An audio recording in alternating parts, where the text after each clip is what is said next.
你敢相信吗？一位来自四川绵阳的70后大叔，他自学成才，凭借高超的绘画技艺，画出一幅幅与大自然完美融合的立体感画作，火遍全网。你瞧，他不仅能把大树画出悬空的错觉，并且完美的嫁接到了石柱之上，而且还可以把柱子画出隐身的效果，并有美人鱼跃然其中。更令人惊叹的是，他还能把楼房画出透明的错觉，并有水牛飞奔其中。一系列脑洞大开的画作展示，令人惊叹不已。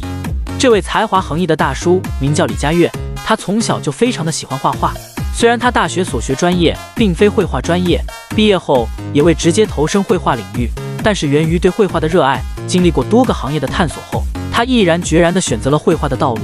经过无数个日夜的刻苦钻研和勤奋打磨，终于功夫不负有心人，让他练就了如今这般超凡的绘画技艺。